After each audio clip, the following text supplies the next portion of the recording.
नमस्कार दोस्तों, आप सभी का प्रज्ञान सिंधु में स्वागत है। दोस्तों, इस वीडियो में हम यूपी बीएड एंट्रेंस एग्ज़ाम 2021 के तैयारी के लिए हिंदी के 20 प्रश्नों को डिस्कस करने वाले हैं। दोस्तों, इन प्रश्नों का यदि आपको पीडीएफ चाहिए तो आप हमारे टेलीग्राम चैनल पर जाकर के इसके पीडीएफ को डाउनलोड कर सकते हैं। टेलीग्राम चैनल का लिंक जो है डिस्क्रिप्शन बॉक्स में दे दिया गया है, वहाँ से आप टेलीग्राम चैनल पर जा सकते हैं। साथ ही आप चाहें तो टेलीग्राम पर प्रज्ञान सिंधु लिखकर सर्च कीजिए, आपको वहाँ पे जो चैनल दिखाई देगा उसको ज्वाइन कीजिए और पीडीएफ को डाउनलोड कर सकते हैं। चलिए यहाँ पर प्रश्नों को डिस्कस करते हैं। तो यहाँ पे हिंदी के प्रैक्टिस सेट में सबसे पहला जो प्रश्न पूछा गया है, इस प्रश्न में अंतर्द्वंद का विपरीतार्थक शब्द होगा बहिर्द्वंद, द्वंद्वहीनता, अद्वंद या द्वंद्व।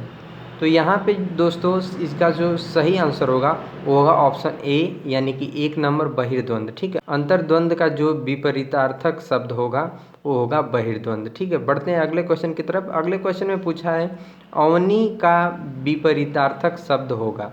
अवनी का पूछा है, तो अवनी का अर्थ दोस्तों आप सभी को बता दूं, अवनी का अर्थ होता है पृथ्वी। क्या होता है? पृथ्वी, धरती। ठीक है, तो धरती का जो विलोम होगा वो क्या होगा? आकाश होगा।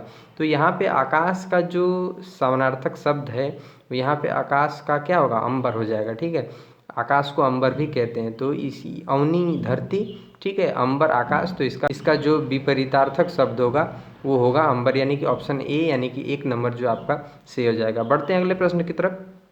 देखिए अगले प्रश्न में पूछा है कार्य करने की इच्छा के लिए एक शब्द क्या होगा? कार्य करने की इच्छा, ठीक है, इसके लिए एक शब्द पूछा है। तो करने की इच्छा के लिए एक शब्द जो होगा यहाँ पे दोस्तों देखिए ऑप्शन में मुमूर्षा, बुभुक्षा, जिगीसा, ठीक है, चिकीर्षा।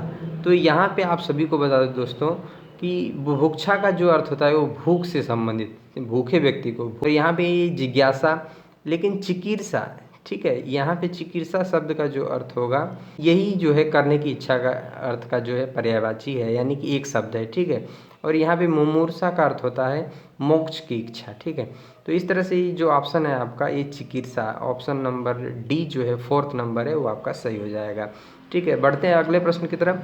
अगले प्रश्न में पूछा गया प्रश्न नंबर 4 में उच्चतम में किस प्रत्यय का प्रयोग हुआ है? ठीक है, तो उच्चतम में देखिए प्रत्यय का जो प्रयोग होता है हमेशा क्या होता है? शब्द के बाद में होता है। ठीक है, शब्द के बाद में होता है। ठीक है, पहले शब्द रहता है, प्रत्यय बाद में रहती है। तो यहाँ पे हमें उच्चतम में देखना है कि बाद में कौन सा प्रत्यय लगा है। तो यहाँ पे आप देख सकते हैं तर, तम, दार और या दिया है। तो यहाँ पे आप सभी को बता दूं सिंपल सा है कि इसमें तम जो प्रत्यय है ये लगा हुआ है। ठीक है, ऑप्शन नंबर बी, यानी कि 2 नंबर आपका सही हो जाएगा। पढ़ते हैं अगले प्रश्न की तरफ। देखिए अगले प्रश्न में क्या पूछा है, तुम आ जाते एक बार, कितनी करुणा, कितने संदेश, पथ में बिछ जाते बन पराग, इन पंक्तियों में कौन सा रस सृजित होता है? देखिए दोस्तों यहाँ पे रस पूछा है, इन पंक्तियों में कौन सा रस है? तो यहाँ पे करुणा शब्द आ गया है, तो सभी को लग रहा होगा कि करुण रस होगा, लेकिन नहीं दोस्तों। यहाँ पे शब्दों को समझिए क्या बोल रहा है यहाँ पे, तुम आ जाते एक बार। ठीक है, तुम आ जाते एक बार, कितनी करुणा, कितने संदेश, ठीक है, पथ में बिछ जाते बन पराग। इसमें एक मतलब कोई संदेश दे रहा है, कोई जो है अपनी व्यथा सुना रहा है, किसकी? दिल की व्यथा। ठीक है, तो यहाँ पे सीधा सा मतलब है कि कोई ऐसा लग रहा है कि नायिका है, प्रेमिका है, जो अपने विरह का वर्णन कर रही है। तो यहाँ पे कौन सा रस हो जाएगा? श्रृंगार रस, उसमें भी विरह का है ये प्रसंग है। तो इस तरह से इसका जो सही आंसर होगा वो ऑप्शन नंबर ए, यानी कि 1 नंबर आपका सही हो जाएगा, श्रृंगार रस। ठीक है, पढ़ते हैं अगले प्रश्न की तरफ। अगले प्रश्न पूछा गया है मुट्ठी गर्म करना मुहावरे का अर्थ है। ठीक है, मुट्ठी गर्म करना मुहावरे का अर्थ है आग तापना, घूस देना, मुक्का लगाना, धाक जमाना। तो दोस्तों मुट्ठी गर्म करना, ठीक है, मुट्ठी गर्म करने का जो मुहावरे का अर्थ है वो है ऑप्शन नंबर बी, यानी कि 2 नंबर, घूस देना। ठीक है, ये सही हो जाएगा। पढ़ते हैं अगले प्रश्न की तरफ। अगले प्रश्न में पूछा गया है बिहारी हिंदी के अंतर्गत, बिहारी हिंदी के अंतर्गत कौन सी बोली नहीं आती? ठीक है, मैथिली, मगही, भोजपुरी या अवधी। इन चारों में से 3 तो आती हैं बिहारी हिंदी के अंतर्गत, लेकिन एक नहीं आता है। कौन नहीं आता है? तो यहाँ पे दोस्तों जो मैथिली है वो भी बिहारी हिंदी के अंतर्गत आती है, मगही भी आती है, भोजपुरी भी आती है, ठीक है, बिहारी हिंदी के अंतर्गत। लेकिन अवधी जो है वो बिहारी हिंदी के अंतर्गत नहीं आती, हिंदी के अंतर्गत आती है लेकिन बिहारी हिंदी के अंतर्गत नहीं आती, ये ध्यान रखिएगा। तो बिहारी हिंदी के अंतर्गत जो नहीं आती है वो है अवधी। तो यहाँ पे जो ऑप्शन नंबर 4 है आपका, यानी कि ऑप्शन डी, ये सही हो जाएगा। अब बढ़ते हैं अगले प्रश्न की तरफ। अगले प्रश्न में पूछा है कि निम्नलिखित में कौन सा एक पुर्तगाली भाषा का शब्द है, ठीक है, पुर्तगाली भाषा का शब्द। यहाँ पे ऑप्शन दिया है पिस्तौल, रेल, चेहरा या आदमी, ठीक है। तो यहाँ पे दोस्तों जो देखिए ऑप्शन नंबर 1 है पिस्तौल, ठीक है, यही पुर्तगाली भाषा का शब्द है, ठीक है। पिस्तौल जो है वो पुर्तगाली भाषा का शब्द है, ध्यान रखिएगा। कभी भी जो है पुर्तगाली भाषा से या किसी भी अन्य भाषाओं से जो हिंदी भाषा में जो शब्द आए हैं उससे भी क्वेश्चन जो है यूपी बीएड एंट्रेंस एग्ज़ाम में जो है पूछ लिए जाते हैं। तो इनको भी जो आप पढ़ेंगे अपने जो है प्रैक्टिस सेट या अध्ययन कर रहे होंगे तो इन सारी चीज़ों को आप ध्यान में रखेंगे, ठीक है। अब बढ़ते हैं अगले प्रश्न की तरफ। इसका जो ऑप्शन था वो पिस्तौल, यानी कि ऑप्शन नंबर 1 सही था। अब बढ़ते हैं अगले प्रश्न की तरफ, प्रश्न नंबर 9, ठीक है। प्रश्न नंबर 9 में देखिए क्या पूछा है, सरल विशेषण से भाववाचक संज्ञा निर्मित शब्द है, ठीक है। सरल क्या है, एक विशेषण शब्द है, ठीक है, उससे भाववाचक संज्ञा शब्द निर्माण करना है तो क्या होगा, सरला, सरलता, सरली या सरला। तो बहुत ही सिंपल सा इसका आंसर होगा दोस्तों यहाँ पे ऑप्शन नंबर बी, यानी कि जो दूसरा नंबर है सरलता, ये भाववाचक संज्ञा हो जाएगी, ठीक है।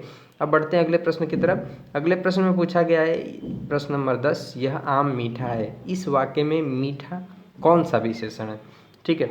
तो दोस्तों आम जो है मीठा है, ये एक विशेषता है आम की, ठीक है। ये तो विशेषण है ही, लेकिन कौन सा विशेषण है, तो विशेष तो हो नहीं सकता, विशेष तो जिसका विशेषता बताई जाती है उसको विशेष कहते हैं, सार्वनामिक भी नहीं है, ठीक है। तो यहाँ पे दोस्तों प्रविशेषण भी नहीं है, यहाँ पे जो है विधेय विशेषण है। तो ऑप्शन नंबर सी, यानी कि 3rd सही हो जाएगा। बढ़ते हैं अगले प्रश्न की तरफ। अगले प्रश्न में पूछा है कि मोहन उठकर बाहर जाओ, फूल ले आओ, इस वाक्य में बाहर किस प्रकार का शब्द है। तो बाहर जो शब्द है दोस्तों किस प्रकार का है, संज्ञा है, विशेषण है, अव्यय है, क्रिया विशेषण है। तो दोस्तों आप सभी को बता दूं कि इसका जो सही आंसर होगा वो होगा ऑप्शन नंबर सी, यानी कि यह एक अव्यय शब्द है, ठीक है। बाहर जो है वो क्या है, अव्यय शब्द है। अब बढ़ते हैं अगले प्रश्न की तरफ। अगले प्रश्न में पूछा है कि प्रश्न नंबर 12 में कि निम्न में से किस शब्द में अयादि संधि है, ठीक है। संधि से भी प्रश्न पूछे जाते हैं दोस्तों यूपी बीएड में, यहाँ पे यद्यपि में, अन्वेषण में, नायक में या सदैव में। तो अयादि संधि जो है दोस्तों यहाँ पे नायक में है, ठीक है, अयादि। इसमें जो अय, आय, अव, आव, ये शब्द आते हैं बीच में, ठीक है। यहाँ पे तो देखिए यहाँ पे न के बाद आ है और यह है, तो आय आया है बीच में।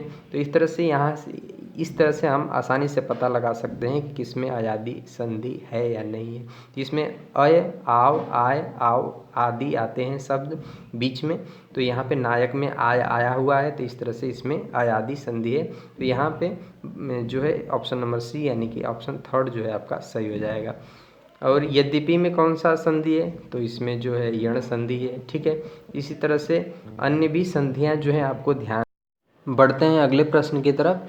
अगले प्रश्न में पूछा है कि यह किताब रमेश को दे दो, इस वाक्य में प्रयुक्त कारक विभक्ति है।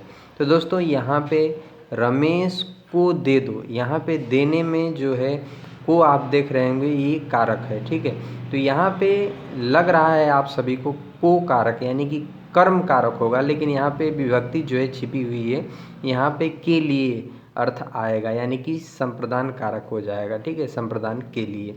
तो इस तरह से इसका जो ऑप्शन है वो जो है ए सही हो जाएगा, ठीक है, 1 नंबर, ठीक है। तो यहाँ पे संप्रदान कारक है, ये ध्यान रखिएगा। देने अर्थ में यानी ठीक है दिया जा रहा है, तो वहाँ पे जो है लिए अर्थ आता है, ठीक है। तो यहाँ पे इसलिए संप्रदान कारक है। बढ़ते हैं अगले प्रश्न की तरफ। अगले प्रश्न में पूछा है कि नीलांबर किस समास का उदाहरण है। तो नीलांबर में जो है दोस्तों यहाँ पे देख सकते हैं तत्पुरुष, द्विगु, द्वंद्व या बहुब्री। तो नीलांबर जो शब्द है ये किसी और व्यक्ति के बारे में संकेत कर रहा है, इसलिए यह जो है बहुब्रीहि समास हो जाएगा। ठीक है यहाँ पे। तो इस तरह से 14वें का जो है ऑप्शन नंबर 4 सही हो जाएगा। बहुब्रीहि का जो क्या है, जो उदाहरण है या परिभाषा है, क्या होता है, वो किसी और के बारे में संकेत करता है। तो नीलांबर शब्द ही जो है वो किसी और के व्यक्ति के बारे में जो है संकेत कर रहा है। ठीक है। तो इस तरह से 14वें का 4th ऑप्शन सही हो जाएगा। 15वें का जो है देखिए प्रश्न नंबर 15, यहाँ पर अगले प्रश्न में पूछा है कि निम्नलिखित में से कौन सिंह का पर्यायवाची नहीं है। तो यहाँ पे शार्दुल, मृगेंद्र, केसी और तड़ित जो ऑप्शन में दिए हैं, इसमें शार्दुल भी जो है सिंह का पर्यायवाची है, मृगेंद्र भी है सिंह का पर्यायवाची और केसी भी है सिंह का पर्यायवाची, लेकिन तड़ित जो है वो सिंह का पर्यायवाची नहीं है। इस तरह से जो है ऑप्शन नंबर जो 4 है वो आपका सही हो जाएगा। बढ़ते हैं अगले प्रश्न की तरफ। अगले प्रश्न में पूछा है आकर्षण का विपरीतार्थक शब्द है। तो आकर्षण का विपरीतार्थक जो शब्द होगा वो दोस्तों वो विकर्षण होगा। ठीक है। इसी का अर्थ होता है दूर हटना, क्योंकि संकर्षण का जो अर्थ होता है खींचकर निकालना। ठीक है, खींचकर निकालना। ठीक है। प्रकर्षण का अर्थ होता है दोस्तों ढकेलना। ठीक है, या उसको धक्का देना। ठीक है। और अनाकर्षण जो है एक व्याकरण की दृष्टि से सही शब्द नहीं है, इसलिए यहाँ पे ऑप्शन नंबर 2 जो है आपका सही हो जाएगा। बढ़ते हैं अगले प्रश्न की तरफ। अगले प्रश्न में पूछा है निम्न में से कौन सा मात्रिक छंद है। तो दोस्तों यहाँ पर जो है दोहा, रोला, चौपाई है ये सभी। तो यहाँ पे जो है ऑप्शन नंबर 4 ये सभी जो है सही हो जाएंगे। बढ़ते हैं अगले प्रश्न की तरफ। अगले प्रश्न में पूछा है, ठीक है, ग्रामीण शब्द में किस प्रत्यय का प्रयोग हुआ है। तो ग्रामीण शब्द में दोस्तों इन प्रत्यय का प्रयोग हुआ है। ऑप्शन नंबर 3 जो है आपका सही हो जाएगा। बढ़ते हैं अगले प्रश्न की तरफ। अगले प्रश्न में पूछा है जिसकी चिंता न की जा सके के लिए एक शब्द है। तो उसके लिए अचिंत्य, चिंतनशील, चिंतामणि या चैतन्य। तो यहाँ पे ऑप्शन नंबर 1 यानी कि अचिंत्य सही हो जाएगा। बढ़ते हैं अगले प्रश्न की तरफ। अगले प्रश्न में पूछा है कि मुँह में राम बगल में छुरी लोकोक्ति का अर्थ है।